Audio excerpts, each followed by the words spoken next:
We're back, like Paul Newman. In killer style. I don't want to see an ordinary film. I want to see something extraordinary. Your sacrifice completes my sanctuary of 1,000 testicles. You ever feel as if your mind had started to erode?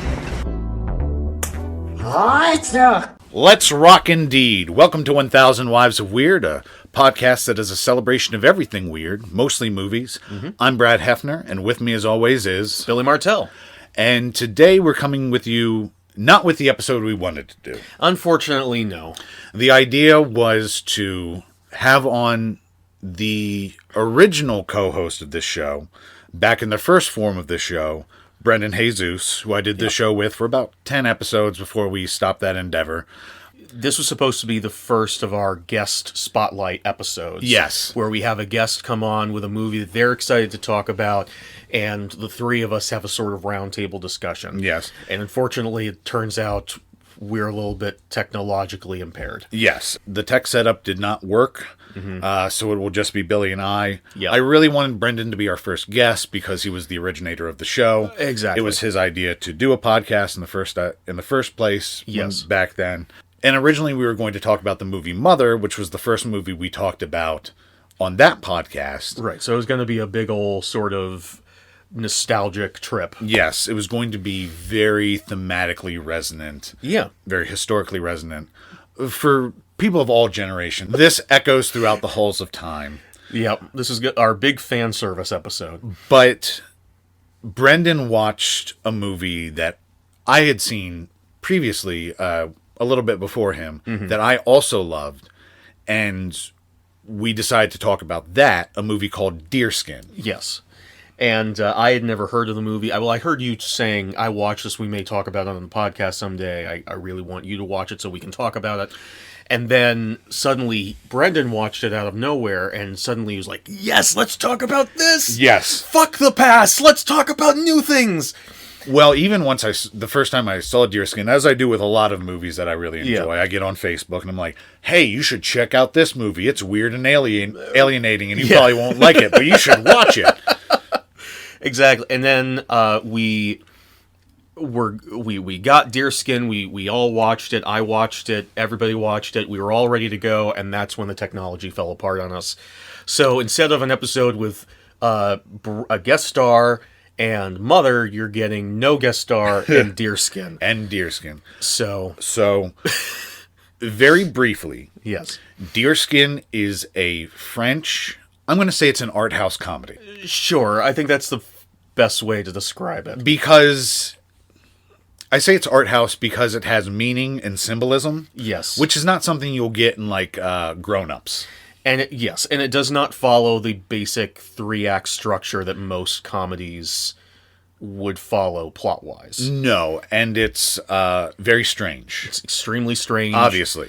I have heard it described as so many genres across the... If you look this movie up on the internet, you will find it described as everything from a comedy to an art house to a horror movie. I think art house comedy is the best way to put it. Yes.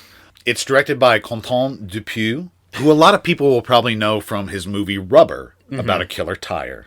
Yes. And very briefly, Deerskin is about a man who gets a deerskin jacket and becomes obsessed with it.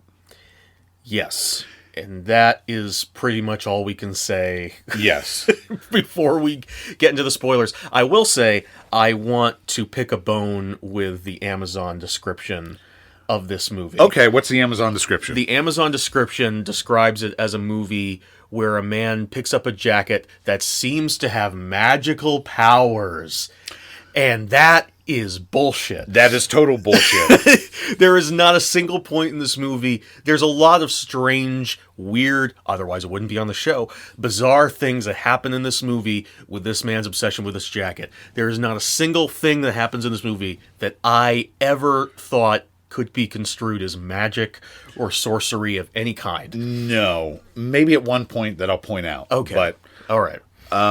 So very briefly, we believe on 1,000 Wives of Weird that movies are best experienced going in knowing as little as possible. Right. So we want to tell you whether we recommend this movie or not before we start describing what happens. Exactly. Billy, would you recommend Deerskin? Absolutely.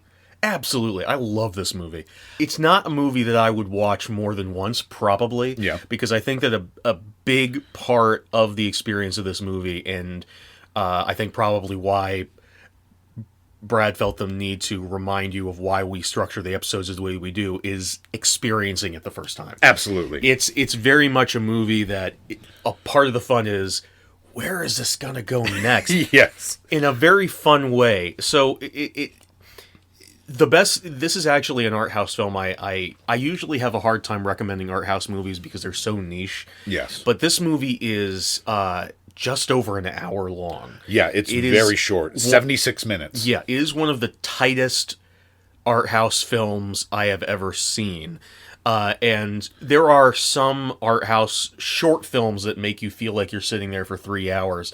This feels like as its length. It's exactly what it says on the tin. And that's something that should be praised. Yeah. Dupieux knew what he had. Yep. He knew how far he could stretch this idea. Yep. And he did it perfectly. He did it perfectly. If you're one of those people who likes Twin Peaks for the kookiness of Twin Peaks, Yes. this is a movie for you. If you were disappointed that The Return did not have that same kookiness that the original Twin Peaks did, then you can watch this to get the rest of that stuff. There's a lot of really all the humor in this movie basically comes from just the oddest, stupidest things happening, and just the characters just kind of rolling with it. Now, obviously, I would recommend this movie because we've already mentioned that I was very up on it after seeing it. You were excited about it. I yeah. have now seen this movie 3 times. Right. In about the space of a month. Mm-hmm. My initial viewing, my viewing for the podcast to take notes, and I showed some friends. And whenever I have to take notes for a movie, it's always my worst time watching that movie. Sure. When I did Repo Man, I never had so little fun watching Repo Man. Well, you took an elephantine amount of notes for Repo Man. True. Yeah. But even this, just writing out the plot, it sucks to have to stop a movie and be like, okay, here's how or to think like, okay, how do I describe what's happening? Yeah. I still love this movie. I loved it the second time I saw it. Mm-hmm. And this is an actual funny movie. Yeah. Which is surprising, one, given the language barrier. It is in French. And we are dumb Americans who only speak English. Yes. And two, because it is an art house movie, which is not known for being a knee slapper. Exactly. But this is a funny movie. And even knowing, like, I get excited for parts where I'm like, he's about to say this, and it's going to be hilarious. Because the lead actor does such an amazing job.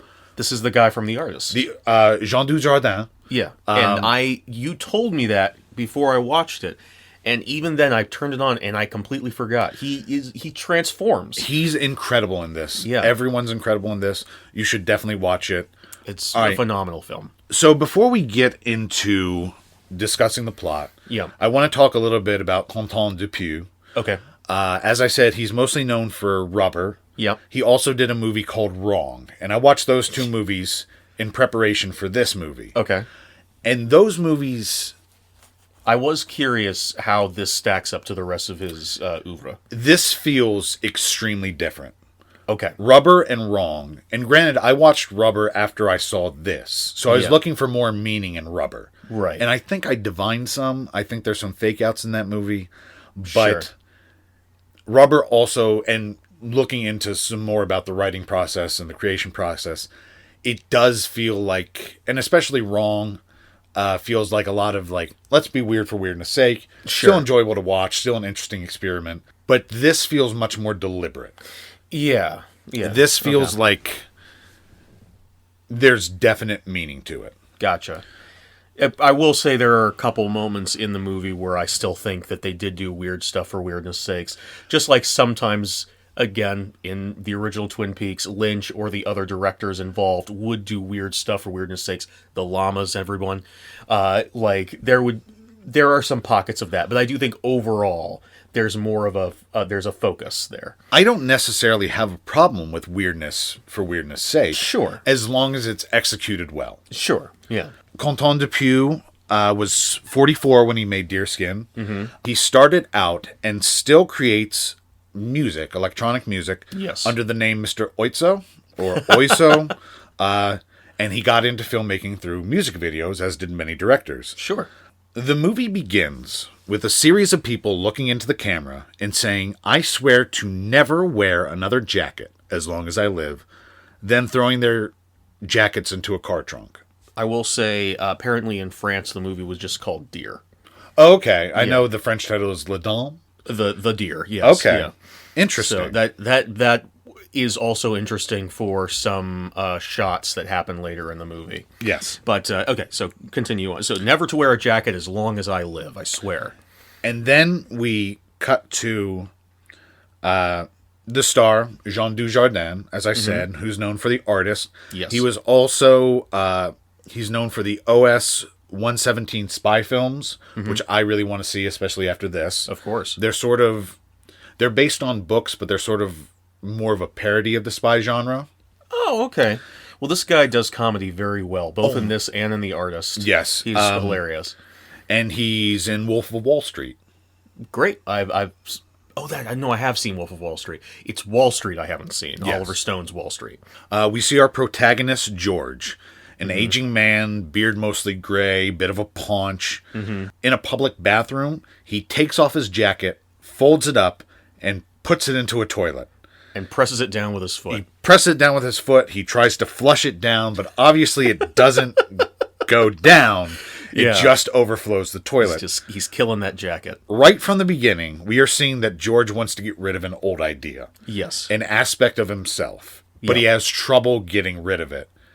Because George is a fucking moron. George is the stupidest man in possibly any movie that we've watched. He's so dumb. It's almost like someone is playing a Dumb and Dumber character straight, but still comedic. He is literally the stupidest person.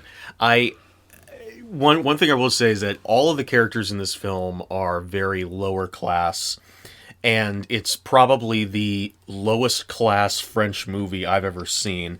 Most of the other French movies I've seen are like Cleo from 5 to 7, where everyone's very rich. Yes. Or Orpheus was French, wasn't it? Yes. Yeah, we watched Orpheus, and everyone was very high class and highfalutin, except for the one guy who was specifically lower class. And so there's always this very sort of high class association with French, so that even when I'm watching this movie where everyone's lower class, I can't help but like I'm listening to the French accent, and I'm immediately like, suddenly a cigarette holder's in my hand, I'm wearing a beret. So I just found that interesting from my experience with the French film industry. Another interesting side note, in Wrong, William Fichtner plays a character called Master Chang, who has a monologue, part of which is about how you get a new jacket and are very excited about it.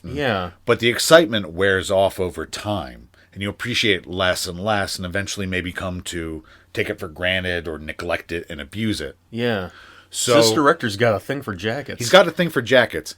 I also think, because in that monologue, William Fichtner has just told, spoilers for Wrong. Okay. William Fichtner, as Master Chang, has stolen the main character's dog. Okay. In sort of almost a Minority Report pre-crime thing, where he owns a company where they steal people's pets before they start to abuse them. So they appreciate them before the abuse can start, and somehow he makes money off of this. Wrong is very strange. Wow. But I think it's a thing about relationships, which this movie, I believe, is also partly about. Sure. George is traveling. He's leaving the city. He goes out to the country and arrives at a man's house. He's there to buy a deerskin jacket. 100% deerskin. There are a couple notes I took that just before we get to that scene. As he is leaving the jacket behind, there is an additional shot of the jacket sitting in the overflowing toilet, and there is scary music associated with the old jacket. The soundtrack, the score throughout is very intense. Very intense and very repetitive. But I love it. In an intentional way. It's repetitive like The Graduate is repetitive. And it's also... because this movie does eventually morph into a horror movie. Eventually. But once the carnage starts, the music stops being sinister, Yeah. and starts being much more upbeat. Yeah, because it's we'll get there, but it's not a horrifying moment for him. No. And therefore, it's not really horror. Exactly. As far as the movie, because the movie only cares about what this character cares about and nobody else. And I wrote down, just because I was writing my notes as I was watching it for the first time, that him leaving the jacket behind and the way that he left it, it felt like he was leaving a bad relationship or an addiction. Which Yeah. he is. Yeah. Although we will come to find that the relationship was most likely bad because of George. Oh, probably, yeah. Fuck George. George, sorry. And this jacket that George gets The Beast. is fucking ridiculous. Oh my god. It has very long fringe down the arms, across the breast, across the back. Mm-hmm. And it's definitely not current fashion. Oh no. Very but 70s. George just looks like he's seen breasts for the first time. He literally does. Like he's like trying to come up with words, but he's like breathing too hard. He has to take a seat. Yeah, he has to take a seat, and he's like, "Show me the back." Like it's so funny. Right off the bat, like this movie is so. It draws you in very quickly. Yeah. And very quickly establishes the rules for its reality, which he does in the other two films I've seen. Like Sure. he sets the tone very quickly. yeah. He tries on the jacket. And I didn't notice this on my first watch until the very end. Okay. The jacket does not fit him. No, it does not really. I mean, it fits about as well as those. No, it doesn't fit him. It just doesn't. It passes okay, like if his arms are down. Yeah. But as soon as he lifts his arms up, you see it's a little too short and a little too tight. You can see his shirt bunching underneath it and everything. It's yeah. And for this ridiculous, ill-fitting jacket, George pays 7,500 euros, Yeah. which is a little over 9,200 in United States dollars. Well, he's short by 50 euros. Yes. And the guy says, "I don't care. This is the most money I've ever seen in my Yeah. life," which makes me think that maybe George saw the jacket on the internet somewhere. Yeah. Saw the listing and called the guy and was like, I just want like maybe $100 for it, and he was like, Make me an offer. I will pay you 7,000 euros, and the guy was like, yes, are you sure? So like I think No, I definitely that get the George feeling. insisted on paying this much. No one would pay, even for like a designer jacket, 7,500 of anything is a bit much. And as a bonus, the seller throws in a digital video camera. Can't beat digital, he says. Two important things to note. Yeah. One, the jacket was somebody else's. Yes. George did not make it, and he did not buy it himself firsthand. No. And two, the digital camera is an afterthought. Yes. It is an accompaniment of this style that George has purchased. Exactly. Yeah. He Now. just grabs the camera and he doesn't even want it. He's like, why? I have no use for this. He's Yeah. like, take it. And I think this is super important to the meaning of the film. What do you think the jacket represents? The jacket, I think, I'm not so sure about what I think about this movie because there's so many things in this movie that could mean so many things. I've kind of settled on a theory just by, I guess, elimination, process of elimination. I've settled on my favorite theory. Okay. But I'm not so sure about it being the right one. Okay. Well, instead of doing a dump right here, do you just want to be like, to point at things as we go through and be like, I think this means this? I think that might be better for my theory. Okay. Yeah. Do you have a special idea of what the jacket represents? that you Not want to get out really. right now? I'm sort of going to bring it up once we get a little bit further in. George goes to an inn, He does. like sort of a bed and breakfast type place in a small country town. He rents a room for a month. And this is a very backwater, out of the way town. The clerk is surprised that he wants to stay there for a month. Right. He says, you're going to be lonely. However, we realize George must have spent all of his money on this fucking jacket Probably. because he doesn't have the money to pay for a room. He says, there's something wrong with my card. It'll get sorted in the morning. What can we do about this? I used to work at a hotel. They do not let you stay if you don't have a credit card to guarantee. No. But this is a backwater establishment, so they're like, just give us something valuable to hold you on. So he gives him the wedding ring. Immediately hands over his wedding ring as collateral. George is systematically getting rid of his old life. Yes, he is. In his room, George is obsessed with his jacket Obsessed and his with it. appearance. He proclaims he has killer style. Killer style. He calls it stoking, which sent me down a rabbit hole because I'd never heard that word before. Oh, I didn't notice that. He says stoking in French, and then the subtitle says stoking. So Okay. There's no translation, and I looked it up online. I was looking at everywhere. It doesn't exist. It's a slang term that no one has ever said. Sweet. And he just said it. He's like, stoking.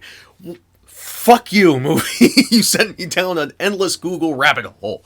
But that is now an official term for 1000 Wives of Weird. We are the most stoking podcast in the world. He also fools around with the video camera a little bit. Now, Billy, we couldn't get Brendan on, We could not. but I have a surprise guest. You do, Because this movie is about deerskin, right? I called my friend Ralph the Deer, Okay. and he's here with us. Ralph, why don't you come on in? Hi, Billy. Hi, Ralph. So you enjoyed this movie? I did. I enjoyed it very much. Even though it's about killing my brethren to make clothes? No, it's about a guy who desires to become one of you. No, I think it's about the systematic killing of deer. Let Let me ask you something. Okay. Hold on, I don't know if this is a profitable bit. I was going to go in a direction that I don't think is wise. Let's say this. Okay. What if someone made a movie called Catskin? Okay. What would be the plot of Catskin? A man eats some cat skin and he gets a sick tummy and a cat grows in his tummy and it claws his way out. That sounds like an amazing movie. We should definitely cover that in the podcast. Damn it! I'm going to go back to the Glen that I frolic in and think a little bit about this. Okay. I'm going to get you. If it helps any, I also like Silence of the Lambs, which is also about a guy who collects people skin clothing. So, Well, Silence of the Lambs scared me because deer are like 2 notches above lambs evolutionarily. sure. We're a superior race. Sure. I mean, if we had thumbs, we would systematically eliminate lambs because Okay. they're inferior. All right, now you're starting to get on my bad side here. Well, you're on my bad side already, Dr. Jones, Why am I Dr. Jones? because you're jonesing to go to Indiana to pick up the pain delivery that got misdirected by Amazon I was trying to send. Okay. I'm about to kick your ass. Go back to the Glen. I'll go back to Scott Glenn, who played Lawrence Fishburne in Silence of the Lambs. Oh yeah, that guy. I can see why Silence of the Lambs might have scared you then. George leaves and makes a call to his wife. Just a side note, the hotel clerk is the tiniest TV I've ever seen in my life. Yes. George leaves and makes a call to a wife. He tells her he's gone. He's gone far away. Yes. She doesn't care. He says, do you want to know where I am? She says, the point is that you don't exist to me anymore. You don't exist anymore. The call ends, and this is one of the few times where George seems actually unsettled. Yes. Despite being an idiot, George maintains control over most of his encounters. He is presented as someone who's very believable. Yes. Despite being the worst con man The worst ever. con man ever. If the parents in Seasons of Belief were the best con people ever, George is the worst. George is the fucking worst. But he just magically has a very trustworthy face. Yes. Well, actually, very few people actually believe George. That's true, I guess. And George is probably more unsettled about the fact that someone doesn't care about him in just general terms, like, how could you not want to know where I am? I'm lovable. So he then, actually throws the phone away. again, systematically destroying his old life. Yep. He wants to change. He wants to be a different person. This is what the jacket is about. Speaking of which, when I went to college, I was leaving my family behind in Maine. I went to college in Pennsylvania, and I trying to come up with some way to give myself confidence and to start afresh and be a new person in college. I brought with me a cowboy hat and decided that that was going to be my new thing. And then I arrived in college and never had the courage to wear it outside. That is probably for the best. It was definitely for the best. I was already the weird creep who wandered around everywhere in a trench coat. I didn't need that hanging over me as well. Yeah. Yeah. Yeah. College Billy was a creep. Well, you managed to get married, so... I did manage to get married, that's true. As you said, he throws away his cell phone. He enters the bar, which is only occupied by a female patron and a female bartender. And here comes my first laugh out loud moment of the movie. They're talking between themselves. Yeah. And George looks at them and says, "Talking about my jacket?" And they just look at him. And then he firmly states, "You're talking about my jacket." He's such a needy fuck. And here's the first point I noted. I fucking love Jean Dujardin's performance. Yeah. He is so good in this role. Yeah. And George loves attention. He does. He wants the women to ask him questions, even though he's a loser whose wife wants nothing to do with him and just spent all his money on this ridiculous jacket. And is now continually spending more money he doesn't have on drinks, Yes. which the movie never brings up. Well, it's implied that the bartender, Denise, seems to be comping him drinks. Yeah. The woman, the female patron, asks him what he does for a living, and he says he's a filmmaker. He he has been using the digital recorder somewhat. Yes. Just playing with it, shooting out the window like you did when you were a kid and you got the family camcorder for a day. But yeah, so he's like, they're like, "What do you do?" And he's like, "I'm a filmmaker," because technically he has been shooting something. Yes, as he says later, a guy who films is like a guy who makes a film. Right. And this is important. Georges decides on a whim that he's a filmmaker. Yes. It's not about passion. He doesn't care. He doesn't want to make art. No. He wants to give an appearance. George does not seem to have a job, and he's not working. No. But he wants to seem as cool as his jacket. Right. As he thinks his jacket is, anyway. The jacket, and I think we both agree on this, is sort of a metaphor for filmmaking. Yeah, I went a little bit more broad. I was thinking about the jacket as being a metaphor for being important and being special. Okay. The filmmaking is something that facilitates the jacket. By saying that he's a filmmaker, he's saying that is my way of keeping the jacket. That is my way of living up to the jacket. I am a special boy who deserves a special jacket. I am the kind of person who spent $7,000 on a jacket. That makes me special. Because who does that? Filmmakers, Kanye West, Jay-Z. Those are the people who spend $7,000 on a jacket, so he must be special. And therefore he is filmmaker. I can see that. Yeah. Like you said, I went a little bit more specific. Like I see it as someone who's into filmmaking for the style of it, the look, the appeal, like this presence of like, oh yeah, I make films, I'm cool. Yeah, no, definitely. That's definitely an aspect of the way he makes movies anyway. And yet, Georges immediately takes offense at the idea that he's not a filmmaker or that he doesn't make real films, because as George is walking home, the lady patron drives up beside him. She offers to be in his porn that he's obviously making. She's like, "Are you looking for bitches? If you need bitches for your porn, I'm available. I'm still hot. I used to do porn." Yeah. And George is offended. Yeah, George is like he's very upset. He's like, "I make real movies. You just decided you were a filmmaker 2 minutes ago."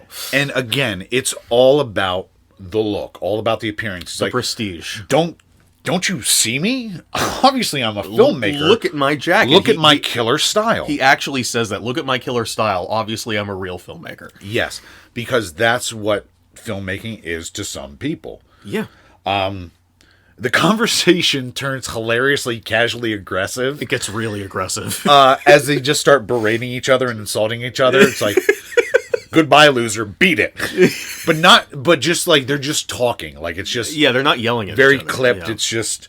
George rarely has a positive encounter with a female.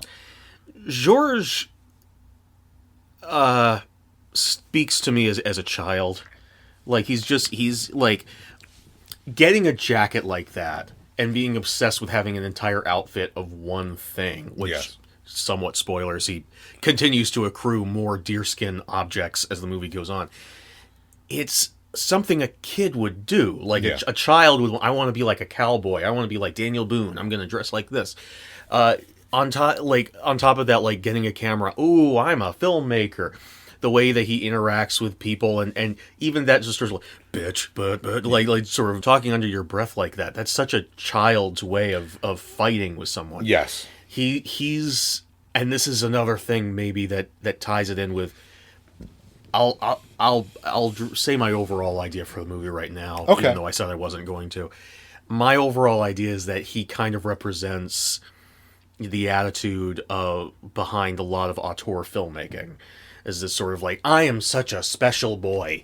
I am such a special boy, and I make special things because they are me and I am special.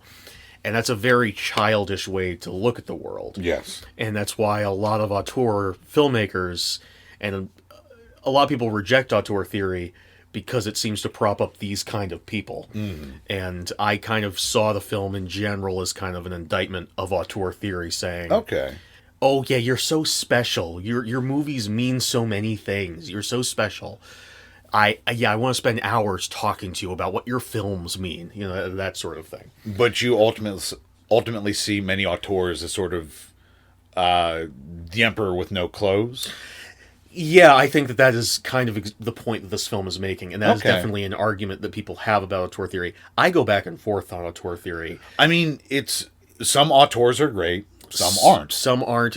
But a lot of them, even the ones who are great, can tend to treat other people very badly because they've been told for so long that they are so special. Yes. And so that is definitely a problem with the prevalence of auteur theory.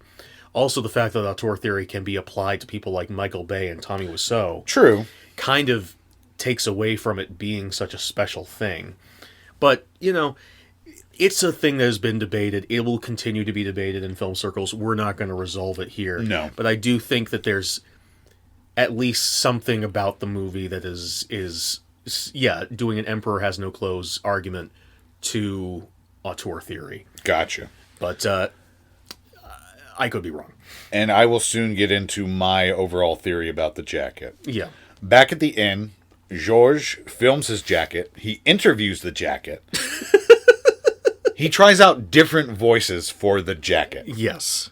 Until settling into a sort of deep, gruff sound. Yeah, very sort of unemotional, sort of almost gruff detective voice. And let me be clear. Whenever we talk about the jacket speaking, Yes. it is almost always clear that it is Georges speaking. Yeah. His- Sometimes his face is away from the camera. Or but- it's out of focus. Or it's out of focus. But you can usually see a movement of his mouth. Usually. George wants to fuck his jacket. Yes, definitely. I think it's important to note that the jacket immediately asserts dominance. It is in control. Style now is the only thing that George is about. Absolutely. Absolutely. And here is where I first got the lightning bolt that this movie, in addition to my other couple theories, Sure. this movie might just be a fuck you to Quentin Tarantino. Which I am all for hearing more about that. We will get to it soon. I am not a fan of Quentin Tarantino. The next day, George tries to withdraw money from the ATM and is unable to. Yep. He eats some food out of the trash. And a child is staring at him. Yeah, he's being watched by a child. Now, even after 3 watches, I don't know what the fuck the kid's about. Yeah, this is one of those things where it's like, I think that I understand parts of the movie, but there are parts where I'm like, I don't know what the fuck some of this shit is. Yes. And some of it it seems to be pointing towards entirely different interpretations. But this child is just there. The best thing that I can think of is that this child represents a viewing audience. A young movie viewer who is watching auteurs, maybe like Quentin Tarantino. Maybe. And is buying into the shtick. Is buying into... Or at least is watching. Just watching. And absorbing. Maybe even just passively watching. Another option could be that it's another aspect of Georges himself. Yes. It's another aspect of Georges himself from his past life, looking at him and being like... Because it does tend to look at him during moments where he would rather not be observed. Yes. Like when he's eating out of the trash. Like, that's a moment nobody wants to be looked at. No. Nobody wants to be looked at when they're eating out of the trash. But that is the moment that this kid pops up and just stares at him and will not answer any of his questions. What is the least expensive item of food that you would eat out of the trash? Like, if you just saw it in the trash. If you saw a really nice cut of steak just in the trash. Okay. Would you pull it out? It depends on if there was stuff attached to it. If it was like on a paper plate and the paper plate was on top of the trash and the steak was on top of the paper plate and nothing from below had managed to touch the steak, I might eat the steak. What if you saw a McDonald's Filet-O-Fish, Oh, God. like full in the garbage, and you were pretty hungry? Like, you weren't pretty starving, hungry, but you were yeah. like, I haven't eaten all day. That's a good Filet-O-Fish. It's not in the wrapper. Yeah. It's sitting on it. Mm-hmm. Sitting on what looks like a melted nest of gummy worms. Oh, shit. I might, like, grab a finger. A Really? finger's worth of it. If I was really hungry. It's a Filet-O-Fish. If I It's was fast food fish. If I was really, really hungry, what I would most go for is like a candy bar still in the wrapper. If I could find that, that's the cheapest thing that I would go for. That's not really even a thing. Yeah. What if you saw an unpeeled banana? An unpeeled banana. See, this comes with some caveats because the last time I ate a banana, I puked horribly. Oh. And ever since, bananas smell like puke to me. So I have like this psychological connection with bananas. This that I can't banana eat them. has been doused in Dracar Noir. What is that? It's a cologne. Oh, okay. It's a cologne that was very popular for a couple decades. Okay. Then I'm definitely not eating it. What a pussy. I have been very hungry in my life. I have gone very, very hungry on certain days. And so I know that I am at any point just a couple of hours away from eating something out of the garbage. Okay. So So you really identified with this aspect of George. Yeah, no, I could see myself grabbing a sandwich, a half-finished sandwich out of a garbage. George steals a book about filmmaking. Yes. Then he goes to a bank and tries to get some money. And again, it could not be overstated how fucking amazing Jean Dujardin is. And how pathetic George is. Yes. It's like, just front me $500. It's not that much. It's not that much. Oh, come on, you asshole. He finds out that his bank account has been frozen by his wife, which is Yes. understandable after he withdrew 7,500 euros. And he flips out, swearing suddenly and loudly, and then storming out. And so much has come out over the past couple years that has made men like us aware of the experiences of women. And this bank teller is a woman, and so many people he swears at in this movie are women. It is so upsetting to them that he is screaming and swearing, Yes. and it made me feel so sad for them. Again, George has no good relationships with anybody aside from not even really the jacket. The relationship with the jacket is toxic as fuck. Toxic as fuck. But especially with women, Yeah. George is either... I do not bring this up as a criticism of the movie. I bring this up as something to notice. Yeah, and I think this is deliberate on the movie's part. Absolutely. George is a fucking asshole. George is an asshole, and he treats women terribly. Yeah. If he's not outright hostile, he is extremely manipulative. Yeah, absolutely. George winds up back at the bar. The bartender, Denise, is played by Adele Haenel, I believe she's great in this movie too. she's fantastic. And she stars in Portrait of a Lady on Fire. Oh, good. Yes. A movie I've been really interested in seeing. I think I've moved past the stage of my life where I get really excited to like watch prestige pictures. Okay. Now it's more like, give me some violent exploitation garbage. I have ironically moved past the age where I want all of my movies to have violent exploitation garbage, and I've gotten to a point where I really look forward to prestige pictures. Understandable. We've had different journeys. We have. You've watched a lot more mainstream pictures. I have. I've been a lot more like hoity-toity shit. Yeah. So now I'm really getting into the grungy stuff. I will say I did forget this note earlier. The scene where he stole the book from the bookstores on filmmaking made me sad because I suddenly realized how long it's been since I've been in a bookstore, and I really want to go in a bookstore again. Yeah. But anyway. She's also in 2 movies that I'm interested in seeing. Nocturama and Guy Madden's The Forbidden Room. Fun. And she's also fantastic in this film. I've only seen one Guy Madden movie, which we will definitely be talking about in the podcast. Which one have you seen? Dracula. Oh, okay. Pages from a Virgin's Diary. I've also only seen one Guy Madden film, The Saddest Music in the World, where Isabella Rossellini has legs made out of beer. We find out that the lady Georges got in an argument with last night is a prostitute. Which makes sense. Georges lies. He says he has a big crew. They're in Siberia. And Denise mentions that Filming some fight scenes. some fight scenes on a glacier. Yes. Which I don't believe Siberia has glaciers. I have no idea. Denise says that her passion is editing. Yes. Which is a strange passion to me, but I assume it must be the passion for some. I love editing. Really? Editing is one of my favorite aspects of filmmaking. Okay. Honestly. It's tedious as fuck, but it is so gratifying when you can make something really work. And this is how we know Denise is true blue. Yeah. She is interested in an aspect of filmmaking that is not glamorous. True. That is not sexy or necessarily enjoyable for long periods of time. And she does it in a way that is completely... she does it for fun. She does it for fun. She re-edits movies, which is something that I've always wanted to do for fun, but I've always kept myself from doing because I was like, that's not profitable. You fucking edited together a theatrical performance of Frankenstein. I did, but that was during quarantine. Okay. Before pre-quarantine, I would never have done that. But as you said, she edits movies that already exist, like Pulp Fiction. She put it in chronological order. Yes. And says that now it sucks. Which is great. It really sucks. Yeah.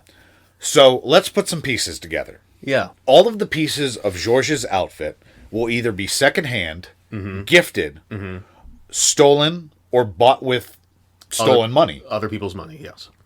Georges is obsessed with style. He has no substance. His movie has no substance or meaning.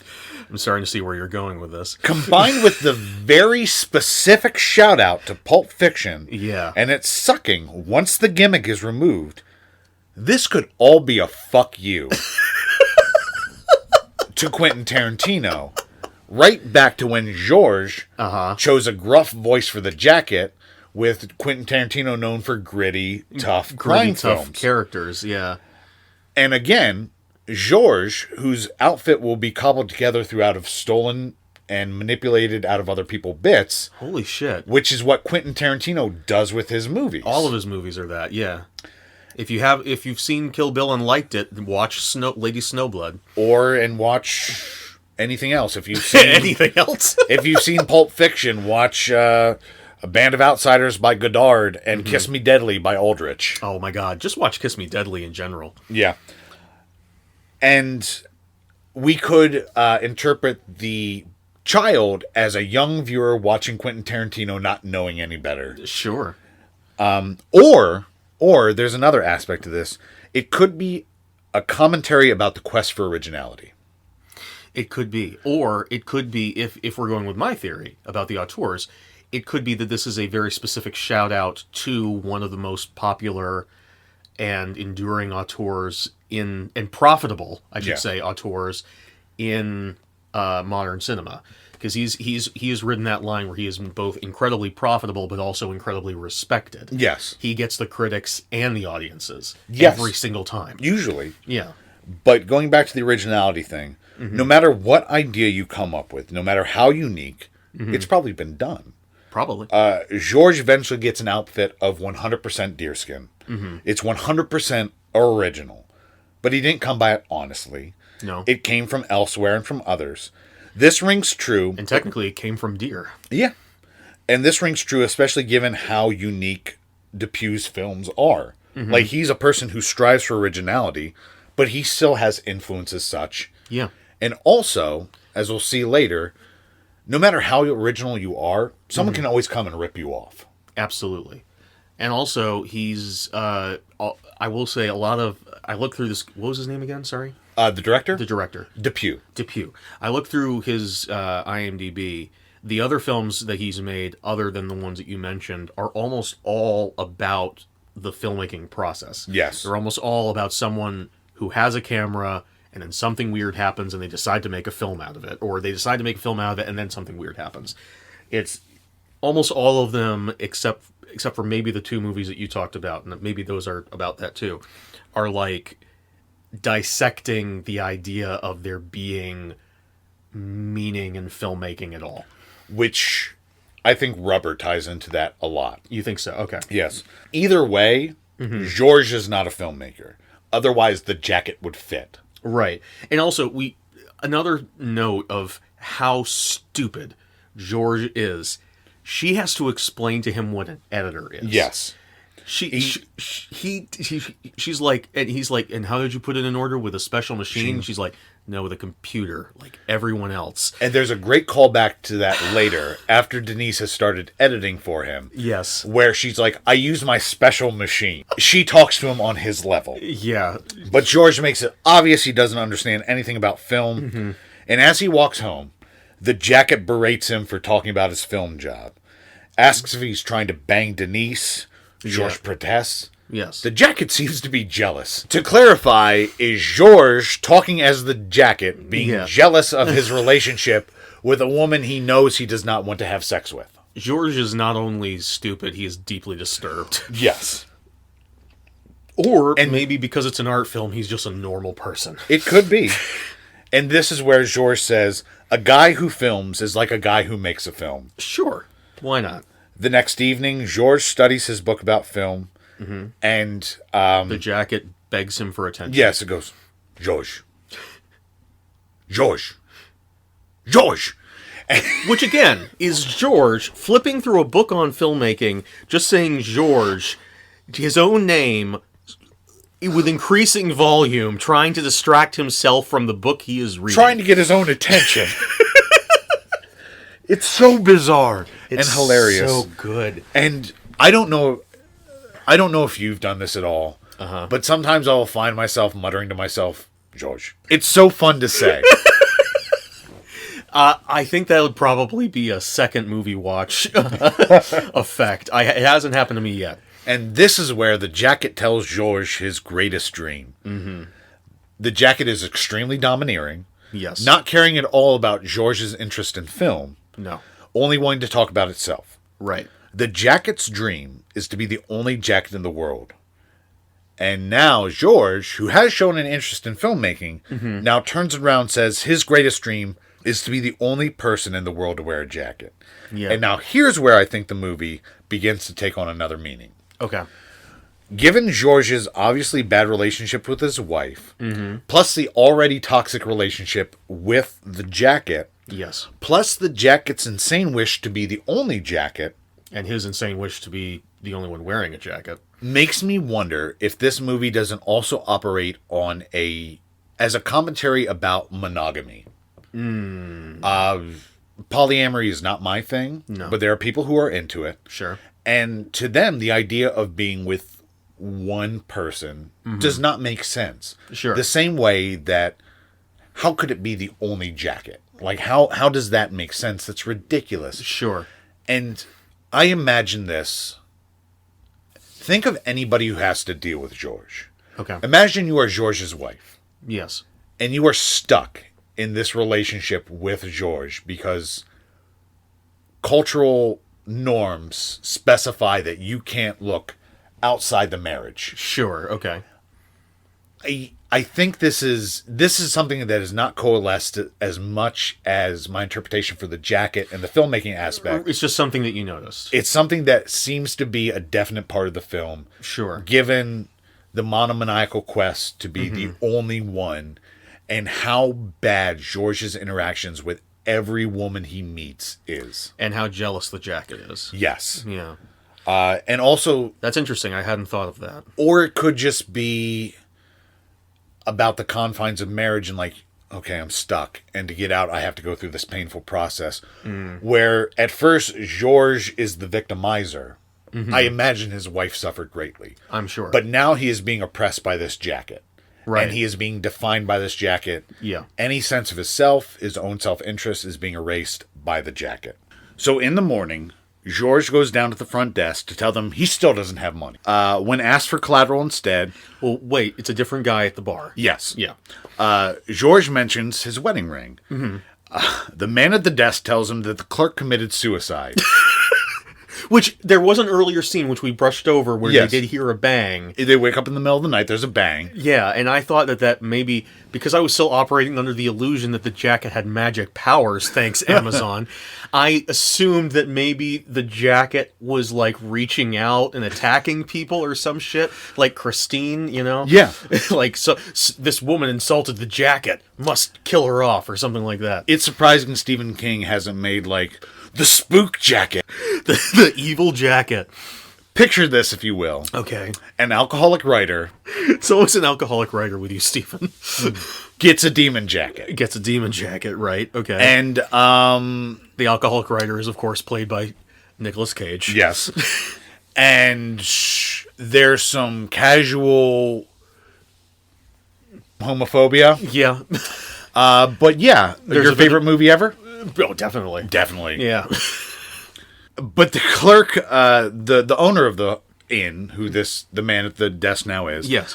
says he can go check the corpse and left say it in- goodbye if he wants. He left it in room 1. It's in room 1. Oh, God. And the effect for the corpse is wonderful. It's so funny. It doesn't look lifelike, but it's No. close enough. It's in the uncanny valley. It looks like, you know, those bits where someone in a Looney Tunes cartoon will punch someone in the face and their face caves in? That's what it looks like. It looks if like someone took a shotgun to the center of a Cabbage Patch Kid.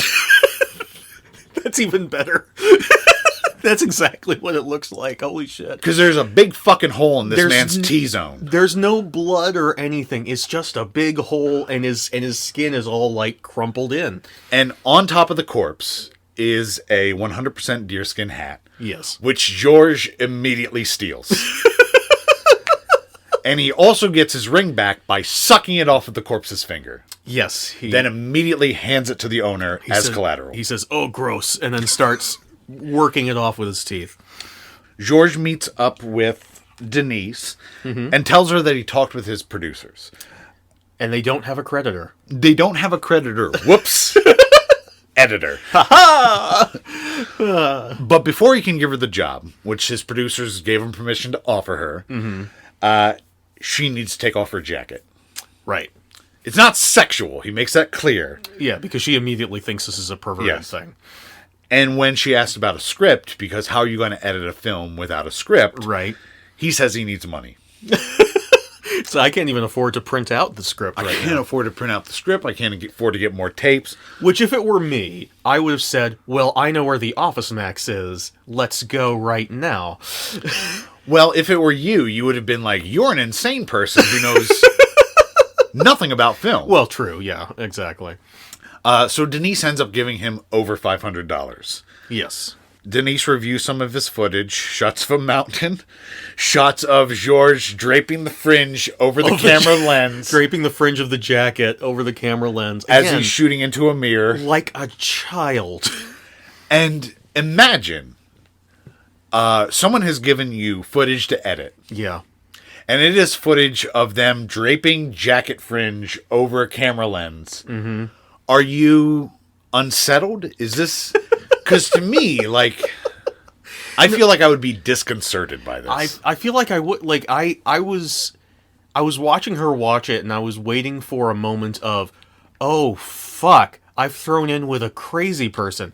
But she starts smiling. She's excited about it, which, of course, does make sense later. But at the time, I was like, what is wrong with you? Yeah. I would be creeped out. I would be like, oh, I've been in contact with a psychopath. I've given them money. Yeah. They know where I work. Yep. This is not great. Yeah, exactly. Georges takes Denise's money. Instead of paying for his room, he buys a pair of deerskin boots. 100% deerskin boots. Fuck this guy. We see Georges meet a young man. The man is there to help with the film. Mm-hmm. He's going to be in a scene. He thinks it might be an audition, but he's cast immediately. And he's brought jackets, as requested by Georges. He was asked to bring all of the jackets he owns. And the scene is that he brought 9 of them. Yes. He will put the jackets in Georges' trunk and say, I swear never to wear a jacket as long as I live. Which brings us back to the beginning. Back to the beginning, and we then see a montage of him doing this with many actors and performers that he has hired, including the 3 we saw in the opening. Exactly. So it has literally come full circle. And it always ends with him giving them some money and then driving off. There's a great meta bit where one of the participants asks him, isn't your movie weird? And Georges says, it's not weird. It's amazing. And I said it more emphatically than he does. He sort of almost mutters it. It's not weird. It's amazing. It's not weird. It's amazing. Yeah. It should be obvious to anybody. Yeah, exactly. By his hat and his jacket and his boots that his movie is amazing. When filming The Last Guy of the Day, Georges once again sees the kid. After shouting at the kid a bit, Georges picks up a rock and clocks this kid in the face. He literally throws the rock at the kid. The kid still not moving, gets hit in the head with the rock, and falls over bleeding, which was probably my favorite gag of the movie. And I coming to the end of this movie, the more violence was on screen, the more I enjoyed it. It gets funnier as it goes along. I think I might have a problem. I don't think you do, because that is clearly the intent of the movie. Oh, it is the intent of the movie. You can tell by the music change. The movie literally says that as we'll get to it, but they literally say the more blood you can have on screen, the better this movie will be, and the closer you are to the action, it will be better. And I felt like such a sick fuck, but they were right. Yeah, they were absolutely right. Well, we'll talk about it when we get to it. Yeah. Oh, the deer's back. Billy. Oh, hi. I've thought a lot about what you said. Okay. And I want to ask you, have you ever seen the movie Bambi? I have seen the movie Bambi. Did you laugh when the deer's mother died? Did you find that humorous? No, I didn't. She was based on a real deer. Was she really? She was based on Abraham Lincoln's deer. Abraham Lincoln had a deer? Yeah. And it had a baby named Bambi. Oh, really? The mother's name was a racial slur, so I can't say it. But I thought that the deer in Bambi were wild deer. Well, that was changed for the book that the okay. movie was based on. A lot of people don't know it's based on a book. I do, because I went to Deer College. You went to Deer College. And that's how you know these things. Yeah. I went to Antler U. Okay. I got a full ride scholarship. Guess what for? Well, what for? Chemistry. Oh, cool. It's hard to swirl around a test tube with hooves. I was gonna say, yeah. But technology has made great strides in allowing deer to pour baking soda into vinegar and make a volcano. Well, I'm glad that you were afforded so many opportunities. Yeah. Yeah. My mom is the governor, so I get a little bit of special treatment. Oh, I see. Where is she the governor of? Mozambique. She's the governor of Mozambique. Of the entire country. Of the entire country of Mozambique. I didn't realize they had a countrywide governor. Well, it might not be an official position. It might be like when you're the leader of a parade. Like you don't have political power. Okay. Although I think you should. If you can be trusted with a parade, Right. I think you can be trusted with fiduciary matters. Sure. Ecumenical matters. Sure. Okay. All right. I think the Pope should be a deer. Well, given the church's stance on whether or not animals have souls, I think that might be a conflict of interest. I just want to ask you one thing. Okay. Have you ever heard of a deer molesting a child? Admittedly, I have not. All right, good day, sir. Why don't you meditate on that? I will pray on it. It's wonderful that you allow tick-ridden deer into your apartment to verbally berate you. Yeah, remind me to spray this whole place down when this episode is over. Later, George sits outside of a movie theater, We've missed my favorite line. Okay. After he beans the kid with the rock, he gets in the car, and like every other person he's talked to, the guy comes up and says, "Hey, I need my jackets. You have my jackets."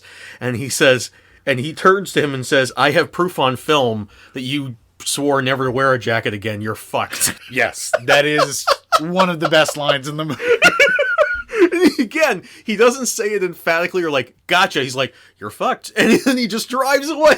George is almost always at like a 5. He's at a very neutral tone. He's very neutral and casual. And in George's mind, this is the perfect plan. Like, if you say on film, you'll never wear a jacket again. That's fucking legally binding. It's legally binding. Take me to court, motherfucker. You'll lose. So we see George sitting outside of a movie theater. He follows a man while filming him. And later at the bar, Denise has seen the footage, and she loves it. She loves it. She explains to him, well, she says, I kind of see where you're going, even without the script. And he says, well, where am I going? And she's like, well, it's about sort of like the shells we put on. Yeah, it's a mockumentary about the jacket, and the jacket represents the shell. Yeah. And this is the moment where I wrote down the note, something like, the film is mocking me for trying to discern the reason behind the film. Now, as we've said, this kind of fits into both of our interpretations. Yes. In that it could be mocking him. It could be mocking the idea of him being someone who creates films that are all style, no substance, and waits for the audience to fill in the substance and then take credit for it. But it also seems to be, in a meta way, mocking the audience for looking for meaning in this bizarre fucking movie anyway. Yeah, and that's possible, but... Yeah. And again, maybe this just speaks to Dupue's efficacy as a creator. Sure. Where it feels so much like there's meaning there. Sure. But it could also... Maybe he's just fucking with us. Again, it's entirely possible. I think Rubber is sort of predicated on the idea of like, I'm going to tell you one thing, but I actually mean another. Okay. And again, as you're saying, it's a movie we both love, Mother... Yes. Is almost a skeleton of a film that you can project so much on. Yeah, and that is the best way to enjoy that movie is without knowing what the actual filmmaker said about it. So it could be, and we talk about this a lot too, is meeting a movie more than halfway. If you're doing the work of the movie where you're putting all of like, you're doing all of like, oh, I see the symbolism that's not really there, this could be a commentary on that. It definitely could be. It definitely could be. So it who knows? We couldn't find any information, I don't think, about what the filmmaker has said about it. I don't think he's said anything about what he wanted the film to be. He's just like, here it is, enjoy. Usually the filmmakers who you most want to hear from are the ones who do not do director's commentary or say anything like about it. Exactly. Or even if they do film director's commentary, they're like, I liked working with him. One of the big deviations from that, I highly recommend the Get Out commentary. Okay. Where Jordan Peele it's sort of like a dream commentary where he goes through and he's like, this is why I did this, this, and this. I wanted to do this, but decided against it. So George sort of puts on Denise like, should my movie be about the shells that we wear? And she's like, I don't know. I guess. I don't know, I guess, maybe. Eventually she gives him more money, but she can't withdraw anymore. And obviously this pisses George off. So he starts screaming again. He starts screaming, and he storms off. And he says, well, first, it's really funny, because he screams as loud as he can, shit! And she's like scared for a second, and then he's just stock still, turns to her, says, ciao, and walks away. It's so funny. And again, imagine... I suppose you could look at any one-on-one interaction with George as being in a relationship with him. Yes. And just how, again, the idea of monogamy, the idea of, like, imagine if you had to be with just George. I think being in a relationship with George, no matter how many people in it, is going to be hell. Well, yeah, true.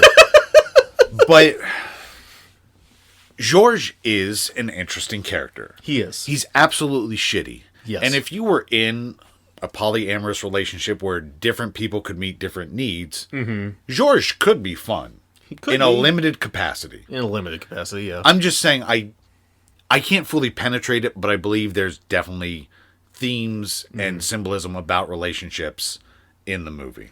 I'm terribly sorry, but I have to run to the bathroom. Sure. Real quick. I'll be right back.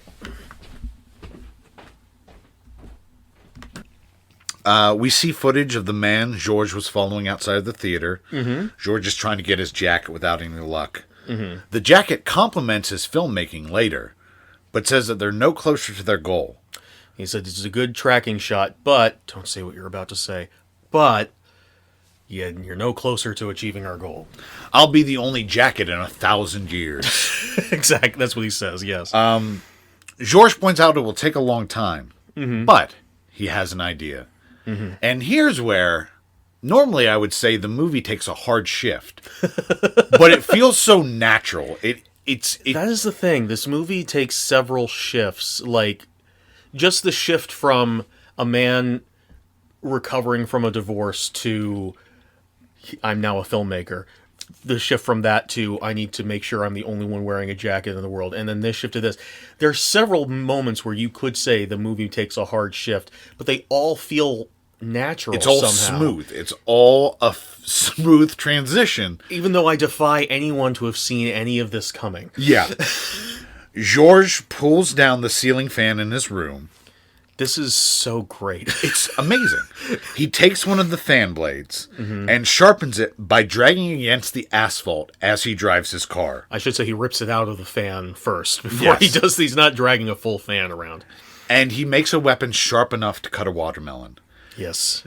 Both the murder weapon itself and the method of creating it are so fucking clever. They're so clever. I can't believe it's not been done before. And I wrote down, oh shit, is he about to murder some folks? Yep.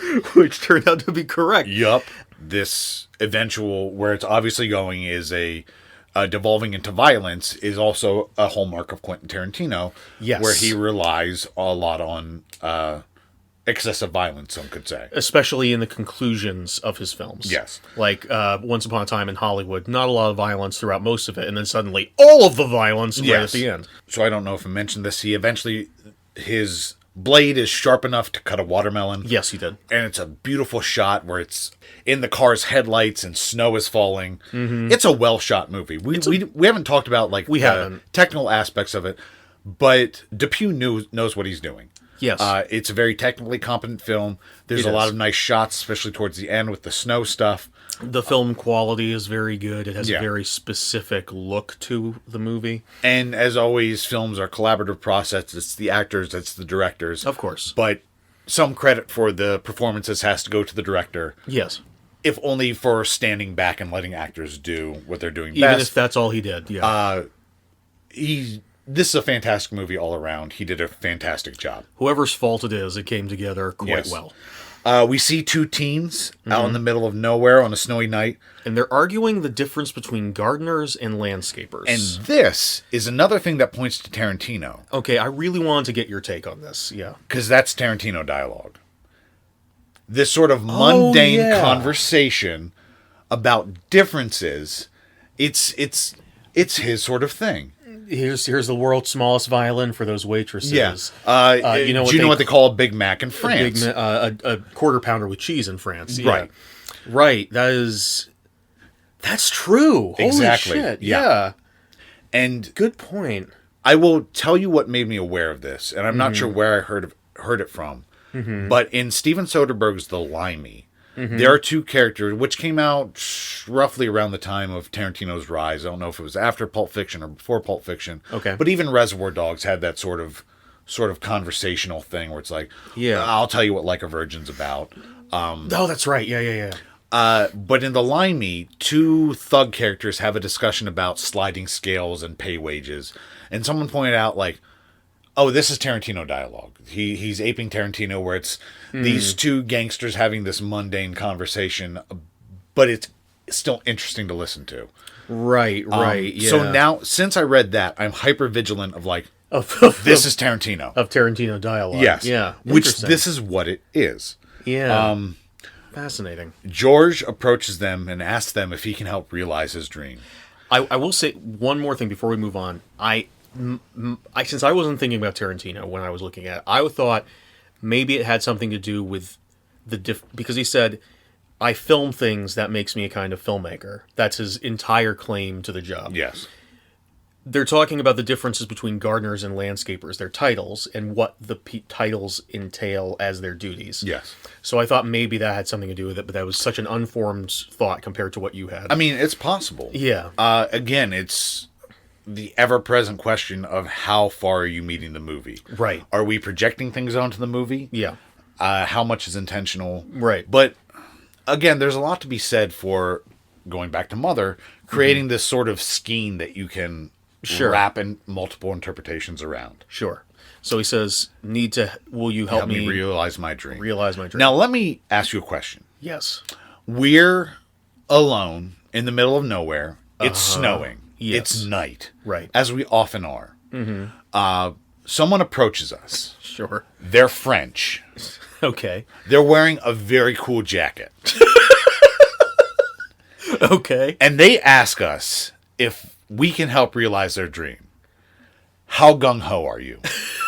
Not very, I have to say. You don't want to help someone realize their dream. I have to admit, if someone is approaching us at night in the middle of nowhere wearing a jacket, I'm going to imagine and says, "Do you want to help me realize my dream?" My mind's immediately going to jump to sex stuff. Let me amend this. Okay. The person approaching us is in a wheelchair. Okay. They are a child. Oh. They are bald. And they are hooked up to an IV. Holy shit. Is anyone with them? No. They're just alone. They're just alone. Okay. And they want us to help them realize their dream. I would probably be pretty gung-ho under those circumstances. Okay. Yeah. Their dream is sex stuff, though. Well, after they say that, I would be like, well, then in that case, no, I'm sorry. Okay. Last scenario. Okay. Still in a wheelchair. Okay. It's Danny DeVito. He seems relatively fine. Okay. Aside from being Danny DeVito. Still hooked up to an IV. Right. Still bald. Uh-huh. Asks us to help realize his dream. I would say something like, I'd be sure like to help you with that if I can. What is your dream? Sex stuff. I'm afraid I can't help you with that. You're telling me if Danny DeVito came up to you and offered sex, Yes. you would turn him down? Yes, I would turn Danny DeVito down for sex. You would not fuck or be fucked by Danny DeVito. I would prefer not to be fucked or fuck Danny DeVito. I would do it for the story. Well, then that is your prerogative to make that choice. I am good without that story. I have a story just because he came up and asked. No one would believe you. I would have DNA evidence that I could take to court. In case there's a defamation suit. I could take a picture of him with my phone. But no one will know that he wanted to fuck you. If I have tangible evidence, I won't say what that evidence would be. For propriety's sake. But you can imagine. Right. DNA evidence. I get it. Yes. Jism. I get it. That came from my butt. I get it. I guess he would have to fuck me. Yes. Unless I like collected it afterwards. you could do a reach around. Yeah, I could Yeah. get a Dixie cup. Something so dainty and incongruous about you just like getting into a Oh, Dixie me cup. and Danny DeVito just fucking hot and heavy and like having a Dixie cup. Having on a hand Dixie cup in hand for blackmail material. For blackmail material. There's something so bizarre about that detail. I love it. Next, we see Denise coming home. She has received a package from George. She knows it's from George because he has drawn a picture in pen, a very crude picture of him and his outfit. Yes. On the front of it. It contains a tape and a note that says something terrible has happened to the producers. Yes. And the movie cannot go on unless she gives him more money. Yes. She watches the tape and sees George murder the teens with the fan blade. Yes. Now, here's one of my biggest questions about the movie. Okay. Does Denise know this is real, or does she think it's fake? I think, based on the movie's ending, she doesn't care. That is ultimately true. Yes. No matter what happens, she is just like, this is wild. Yeah. This is unique. Yes. I need to take control of this. I feel a little bit seen by the film. Which, again, not really commentary that attaches to any of our previous analysis. Yeah. But this now becomes commentary about the role of producers and studios in film. Yes, definitely. And also an analysis of film fans as well. True. Like just the like, oh man, it's so unique, it's so interesting. Oh no, there's blood in this movie. That's great. That makes it even better. More blood, closer to it. Which is what she tells him after seeing the footage. She says, I love the direction this movie's going. It's so wild.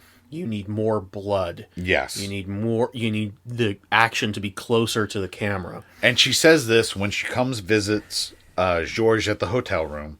George is frantically trying to get a stain out of his jacket. Yes. Clearly not because he's afraid of being caught, but because he doesn't want to ruin the jacket. Exactly. Yeah. And she brought George a present and apologizes about not having the money. Yes. And that her...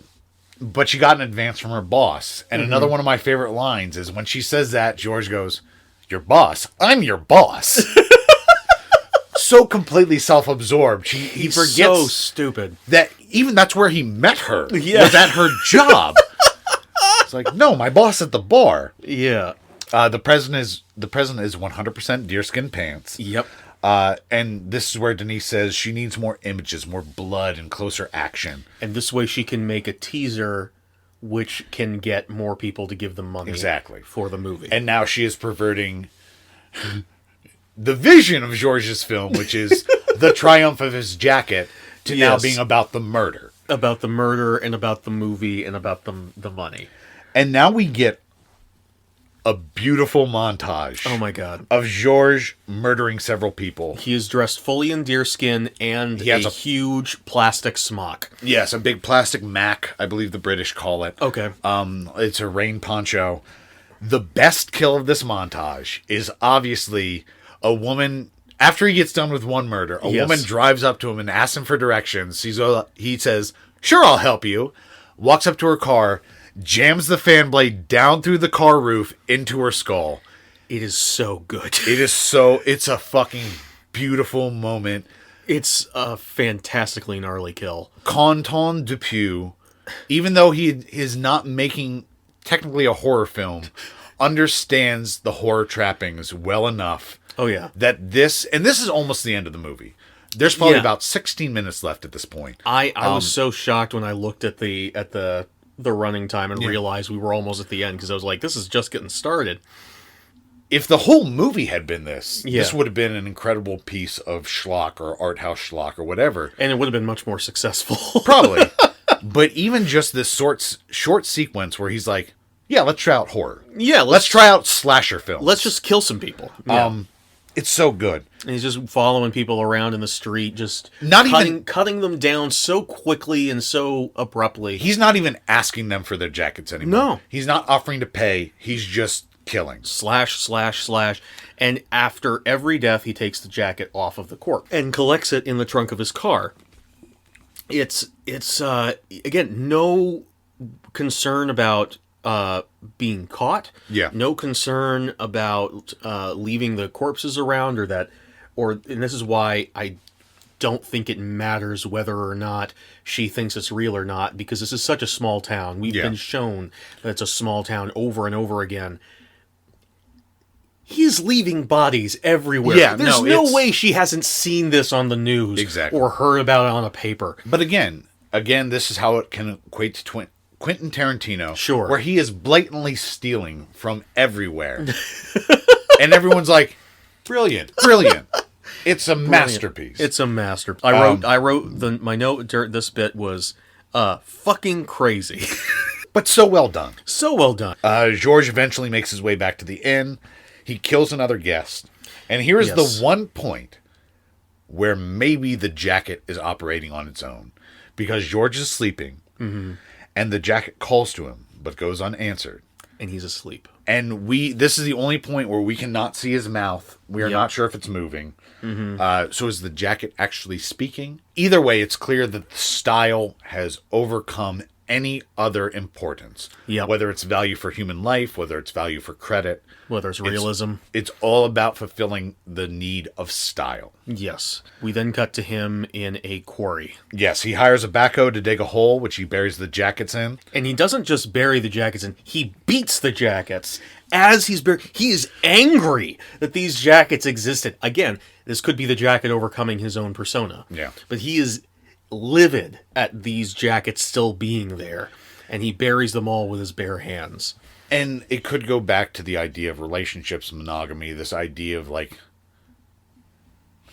maybe I'd like to wear another jacket, but because I can't, I'm fucking pissed about it. Or maybe it's that aspect of when you get into a monogamous relationship, there's this weird guilt you feel for past relationships. Yeah. Where you're like, oh, but you're my true love, but if you're my true love, why did I have these feelings or these experiences with other people? Which could go back to the beginning. He's trying to destroy that jacket, trying to make it disappear from view. Yeah. But it can never fully do that. Right. Exactly. So he buries the jackets. Denise brings him 50,000 euros. Father sold his butcher shop to finance the film. And now she's running the show. Suddenly there is a shift in the power balance. She's the producer. Yeah. She's handling the funds and guiding George. And he's like, so is it my money? Or he still doesn't Yeah, get it. he's still just concerned. He's like a dog. It's just like, there's food. The food for me? Yeah, is the food for me? And she's like, well, only if it goes into the film. It's because for I the film. do not trust you to maintain the financial integrity of this project. And she reveals that she knew from the beginning, because who wouldn't? Yeah. Especially if you know anything about film. If you have an ounce of brain in your body. That George is full of shit. Yes. And she tells him he's alone. Mm-hmm. And he admits he is, but so is she. And she says they can be alone together. And here, once again, we get this relationship idea of, even though George is bound to this jacket, he has killed people for this jacket, he still feels alone. And it also ties into an alternate theory I have about the movie, that this is a remake of Rankin Bass's masterpiece, Rudolph the Red-Nosed Reindeer. Okay. The movie is all about deer. There are one thing we haven't mentioned, which becomes more interesting towards the end of the movie, is that throughout the film there is a repeated shot of a deer. Yes. It's the same shot every time throughout the movie of just a deer looking into the camera, looking away. There's even an aspect towards the end of the movie that seem like George is jealous of deer in some way. He is not part of the deer. He can't be part of the deer games. No. In this scene, Denise says, "We can be alone together," which parallels the song from Rudolph the Red-Nosed Reindeer, where they say that they will be independent misfits together. Gotcha. So really, this is all a giant fan fiction AU piece about Rankin Bass. Who is the Herbie of Deerskin? Denise is Herbie. Okay. Yeah. She is constantly taking a hammer and chisel to George's teeth. We didn't go over those scenes, but yes, they are plentiful. But before they can take the film world by storm, George needs something. And this is a brilliant bit of physical acting by Jean Dujardin. If you didn't know, he was a brilliant physical actor from The Artist already. True. Yeah. He goes, I need I can't remember his exact phrasing, Yeah. but he holds up his hands and is like, just motioning to her like, it's obvious what I need. And he sort of flexes them, and he needs gloves. He needs 100% deerskin gloves, not synthetic. Can't you see his killer style?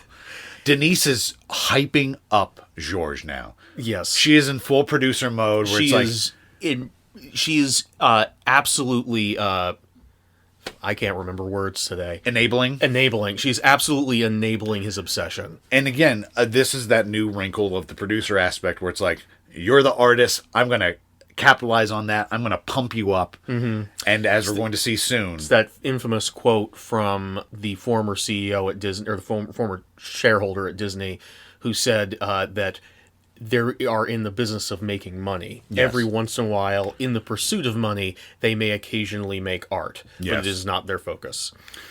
The pair drive out deep into the country. Well, first they get the deerskin gloves at the store. He puts on the gloves, and the guy says, "We have an extra pair that's synthetic." And she corrects and says, "Can't you see his killer style?" The first time that repeated phrase, has been used by another character. And that's why I said that she is hyping him up. Oh, yeah. She is feeding into his bullshit because he is a creator that she can exploit. Yeah, he's the one.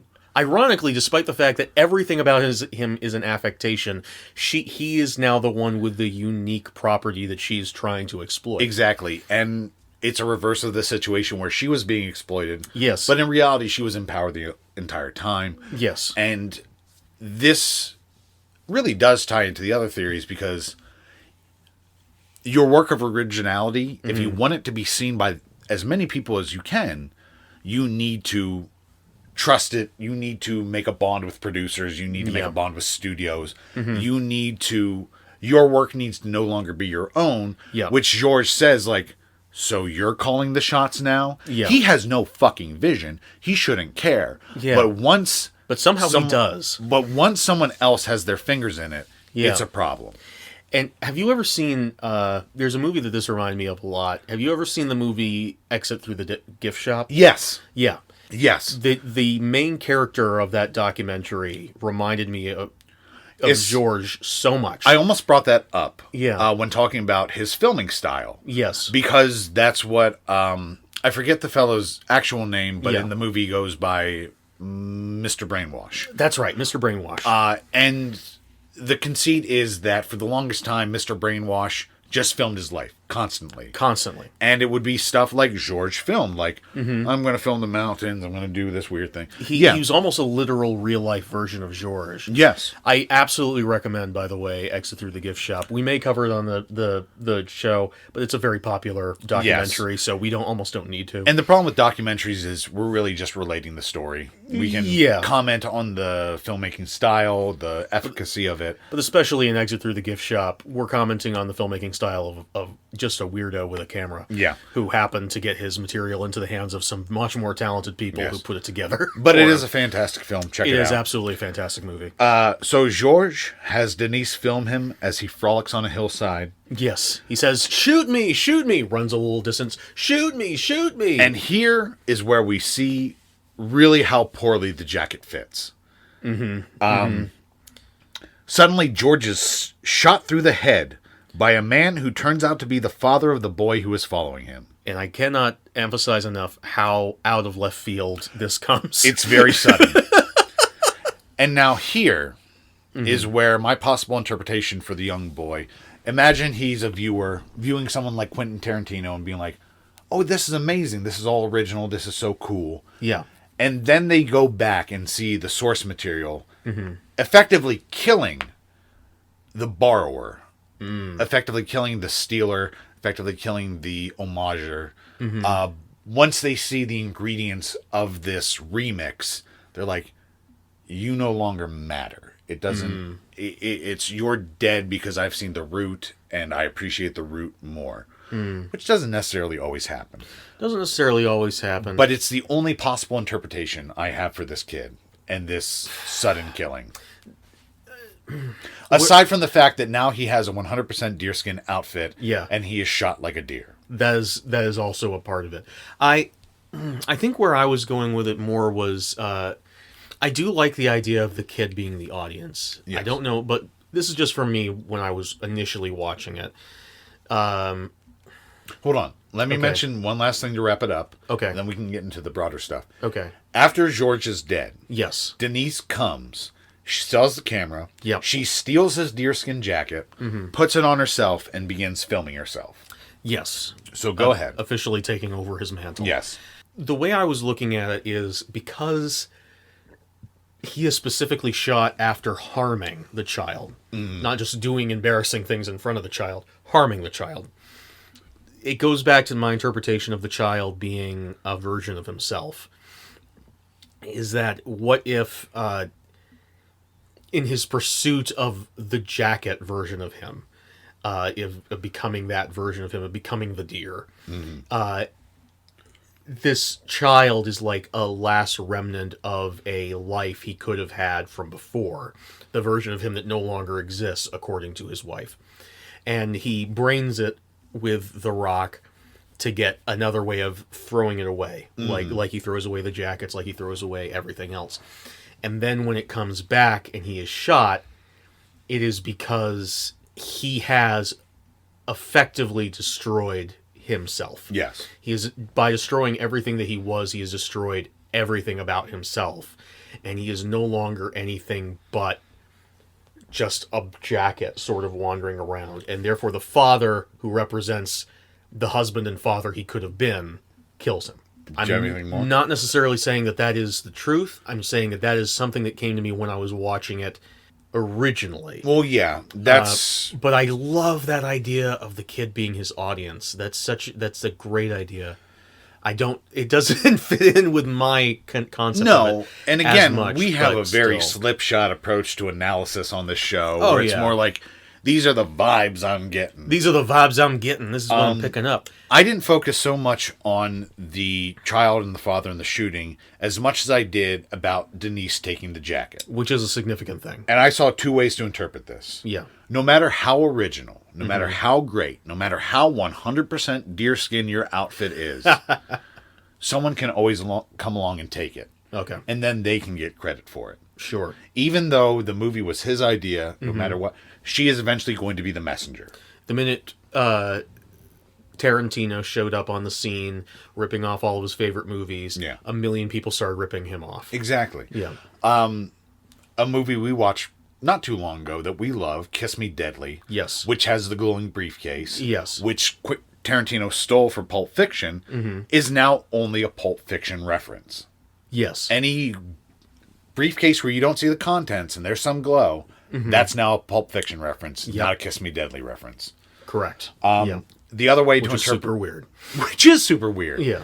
But I think that's sort of what... That's the way it works. That's the way it works. Or going with the producer angle, no matter what, the producer pillages the work that has been created and takes credit and takes money and whatever. There's a who's the guy? Harvey something. Harvey Weinstein? Harvey Weinstein got huge in Hollywood simply because he gave money to the right people. Yeah. He was able to get... He's like DJ Khaled. He got behind enough popular artists that now he himself became popular despite being a talentless, worthless, horrible piece of shit. Yes. Yeah. And this is where the movie ends. Except for a little piece during the credits where we see a brief clip of footage of Georges filming himself observing some deer. Yes. And this underscores the differences between Georges and his 100% deerskin outfit and actual deer. No matter how 100% it is, he will always be a man. It doesn't come natural to him because he is not truly a filmmaker. Which then could lead into all sorts of things about Amadeus and the way that the dialogue in that play talks about the difference between the truly gifted and the people who are just mediocre, I think is the term used. The patron saint of the mediocre, as Salieri claims himself to be at the end of the movie. You could definitely call on things about that. But yeah, so as we've demonstrated throughout this, there's so much you can pull apart. This movie's like cotton candy. You can just keep pulling bits and pieces out of it. Absolutely. And arranging it into various shapes. Who knows if this movie means anything? For all we know, it could be absolute weirdness for weirdness' sake. It could be a case of The Emperor Has No Clothes, but I feel like we both felt that there is meaning in it. There's definitely something that you as a viewer can take from it, even if the filmmaker was just thinking, I'm just going to do some shit. Yeah, and I will give him props if he made a movie that is covert enough to be about nothing, just to be about this dumb idea, and fool us into thinking there's more to it. I will say, even if the film is about nothing, I do not regret seeing it. Oh, absolutely not. I still fantastic. think that it is... I don't necessarily believe in death of the author. I don't believe that I think that idea has several flaws to it. It does. But I think that there is something to be said to the idea that a work of art is not complete until it is observed. Yes. And I think that does go for film in a big way. I think that there is a lot to be said for audience interpretation. There is also a lot to be said for meeting a movie more than halfway. Yes. But I think at the end of the day, did you enjoy it? Yes, we did. Absolutely. So it's a win for me. Absolutely. Any other thoughts? Any other analysis? Any other observations? For Deerskin, just a repetition that if for some reason you listen to this whole thing without actually watching the movie, shame on you. But still watch it. It's on Amazon. It's very cheap to rent. It's hilarious. Great. It's short. Yeah. It's unique. It's definitely worth watching. I genuinely think that he was trying to get at something, but even if he didn't, it's still such a fucking great movie. It's just watch it to laugh. Just watch it to laugh. It's as good as a comedy as any fucking Seth Rogen or whatever the fuck makes comedies now. Billy, do you know what you want to talk about next week? Yes. We talk about celebrating everything weird, but most of the time we do talk about movies. Our last episode of our last volume or season of shows was talking about 2 TV episodes. I want to go back to something that we talked about earlier on. We talked about a stage show from the independent theater company Star Kid. I want to talk about one of their more recent works and something that connects to something that you and I have talked about a lot. A horror musical. Yes. A horror musical comedy, to be more specific, called The Guy Who Didn't Like Musicals. It sounds fascinating. Yeah, and if you want to watch it before that episode comes out so you can riff it along with us, it is available on YouTube. Officially available by the creators. You're not stealing from anybody. They've put it up there for anybody to watch. All right. Sounds awesome. I can't wait. Absolutely. Thank you for joining us. Join us next week. We are on Instagram, we are on Twitter, we are on Facebook. Yes. If you enjoy our show, tell your friends about it. Please do. You can email us at wivesofweird@gmail.com. Send us recommendations. Send us recommendations. Like our Facebook page. Mm-hmm. We have a YouTube page as well, which occasionally when I remember to upload episodes... we upload episodes there as well, along with Stitcher and Amazon and everywhere else. Yep. So thank you very much, and live with killer style. Killer style.